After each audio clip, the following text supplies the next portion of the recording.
Recently, Matt Dillahunty tried to make a good response to the asymmetry of pain and pleasure argument for antinatalism. The argument has a good formulation and explanation of the premises in David Benatar's book Better Never to Have Been. My motivation for making this video is not necessarily to convince Matt to become an antinatalist, but rather to inform people who watched his video about the argument Matt tries to critique and about the mistakes he's done in the process. I'm not going to play Matt's video, so you should have already watched it before continuing. In the description you'll find links to Matt's video, the blog post he used as the source, and additional resources about antinatalism such as a book list and some playlists with videos. What the argument is about? Dillahunty's source is a short post from the Prime Directive blog where the argument is presented. 1. The presence of pain is bad, and 2. The presence of pleasure is good. However, such symmetrical evaluation does not seem to apply to the absence of pain and pleasure, for it strikes as true that 3. The absence of pain is good even if that good is not enjoyed by anyone, whereas 4. The absence of pleasure is not bad unless there is somebody for whom that absence is a deprivation. So, for a living person, it's bad to experience suffering, but good to experience happiness. Had the person not existed, they would not be harmed by anything, and they wouldn't be deprived of any potential pleasure. From this we conclude that it's better not to create people. This way we ensure that those potential people won't be harmed. I'll first tackle Matt's response to the content of the argument and later handle some general remarks he made about antinatalism. After presenting the argument, Matt says that it's not really the case that in all situations pain is bad. He says that bad and good are value judgments that require a judge.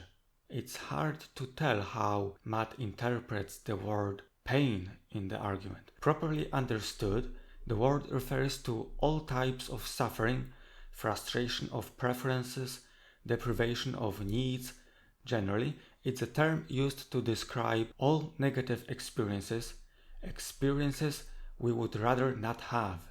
Abuse, rape, debilitating illness such as depression, cancer, losing a loved one, existential angst, fear, chronic pain, all of these are always bad when they happen to someone. Saying that an experience is negative or one that I would rather not have is me saying that the experience is bad. Pain is bad is true by definition of the terms used. Later, Matt says that someone can assess pain as bad while another person might assess such pain as good.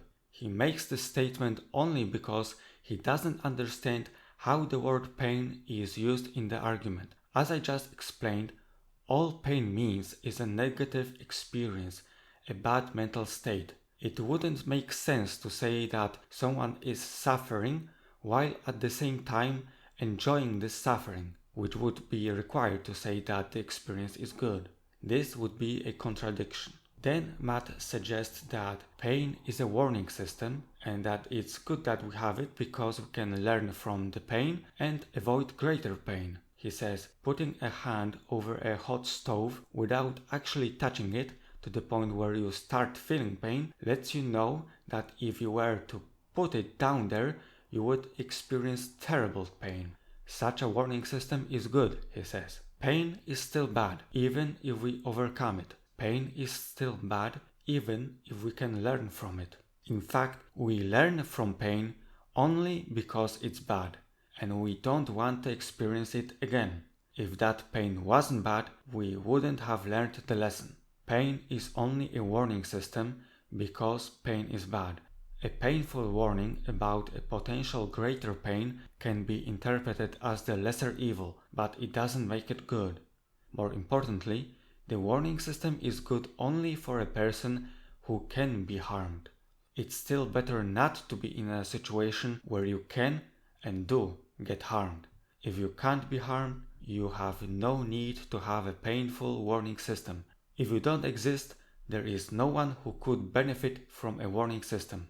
Then Matt thinks that the asymmetry argument leads to thinking that pain is bad as a negative experience and good as a useful warning system at the same time. He thinks this is a contradiction in the premises, but that's only because he misunderstood the concepts being used. As for the pleasures, Matt says that not all pleasures are good. He gives an example of the pleasure that a junkie feels after shooting up heroin. This is false. Even if the junkie feels pleasure from heroin, but doing it damages him immensely, there is a distinction here. The pleasure is not the thing that does the damage. Pleasure is just an experience. What does the damage is the junkie not caring for any other thing, such as his family, relationships, job, health, etc.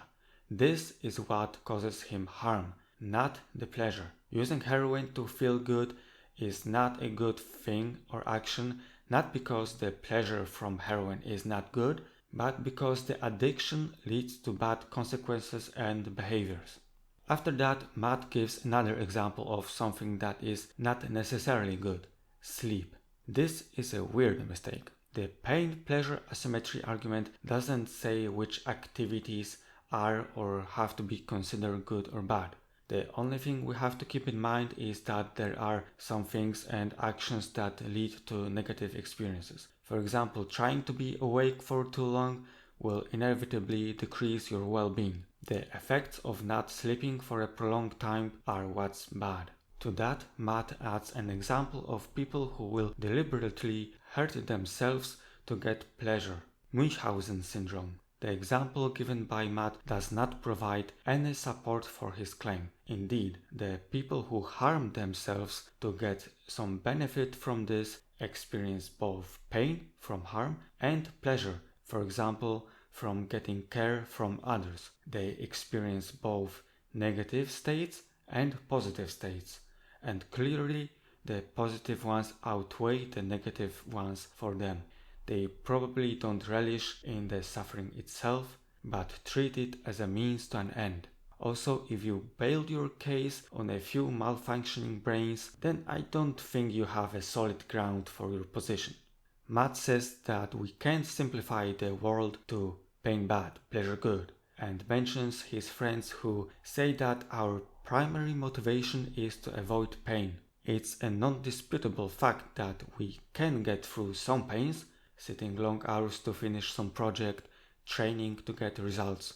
It doesn't change the fact that we would rather not experience negative states while getting to the positive outcomes. We often get through negatives to get positives. But if you did not exist, you wouldn't have the need to get the positives, and you wouldn't have to suffer the negatives. Matt then throws a bunch of maybes. Matt, your maybes are not an argument. One of such maybes is a speculation that people in clinical depression try to hurt themselves to feel something, as feeling anything is better than not feeling at all. The dullness Matt is speaking about is in fact a negative state. This is something we don't want to experience. Hence, by definition, it's a bad experience. People in clinical depression are already suffering. Matt tries to refute the premise that the absence of pain is a good thing, even if there is no one to experience it, by saying that you have to have an experiencer to have a value judgment. I already explained that pain, properly understood, is a bad experience by definition. Moreover, we know how future generations will judge many of the things coming for them. We know that most people will be much worse off when the mean global temperature will rise above some threshold.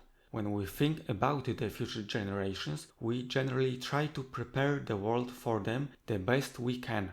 For example, a parent who knows that their child is ill will do anything in their power to better the child's health even before the illness manifests itself. The parent knows that the child would suffer if left untreated. We don't have to wait for the child to grow up and for the illness to manifest itself and then ask, are you suffering because of the illness? We are smart enough to know that there are many things that can and will harm people. Matt thinks that the argument says that there needs to be an experiencer of something for there to be the evaluation that it's bad. But there doesn't need to be an experiencer to evaluate something as good. Understanding that pain is bad and pleasure is good is sufficient for the argument. For any potential experiencer, pain is bad and pleasure is good. We know that future experiencers will be the same as we are.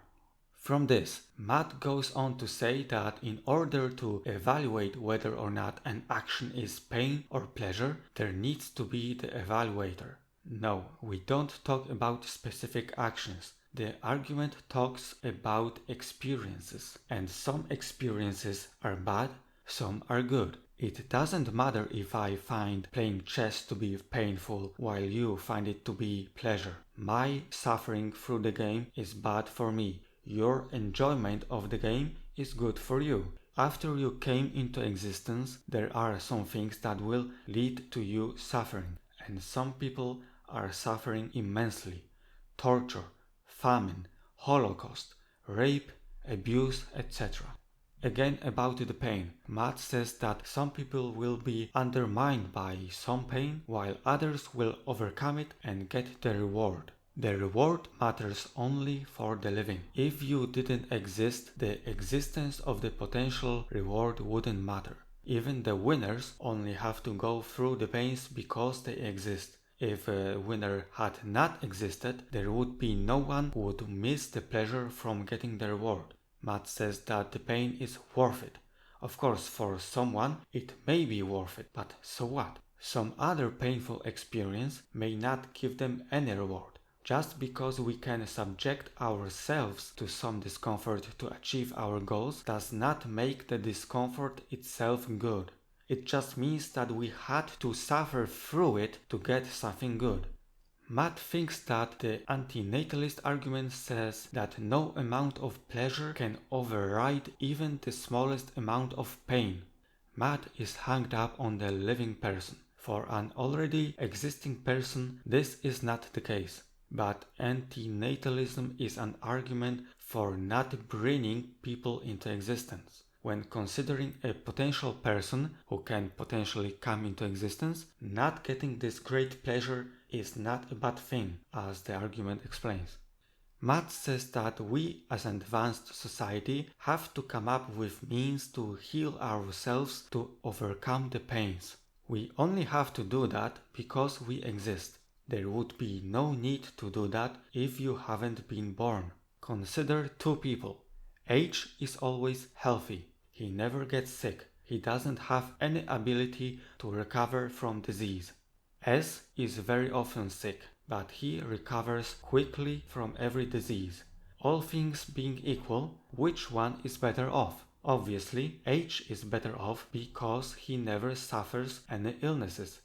The lack of ability to recover is not a problem for him. So yes, we as a society have to come up with medical treatments because we are all like S. We get sick. But the people who hadn't been created never experience illness, so they are like H. They don't need medicine. Matt seems to be aware of the fact that there are cases where there is no prospect for someone to get better, and he is all for tackling end-of-life issues, especially for people with no hope of recovery. The people with no hope of recovery exist only because they've been brought into existence. Had they not been brought into existence, there would be no problem that now needs fixing.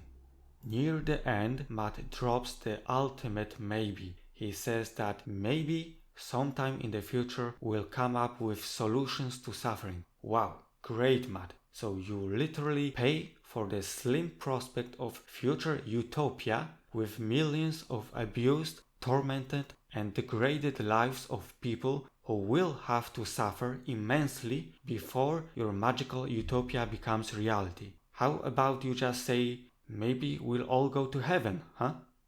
Even if pleasures would be much greater than pains in life, there still would be no reason to create life, because the non-existing aren't deprived of said pleasures.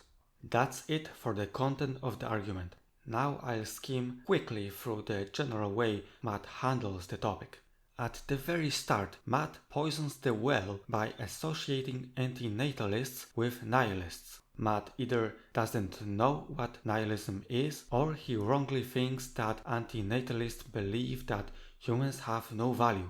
Just think about it. If you thought that humans have no value, would you make arguments to convince people to reduce suffering by not creating people who would be at risk of suffering? Immediately after that, Matt claims that antinatalism is an offshoot of voluntary human extinction movement, that is, a movement that claims that people are like a disease for the planet and should go extinct for the good of the planet. This is, of course, not true. Antinatalism is focused on procreation, as procreation essentially is the source of all human suffering. Procreation is the precondition for human suffering. Antinatalism is, therefore, a position against birth for the good of the potential people.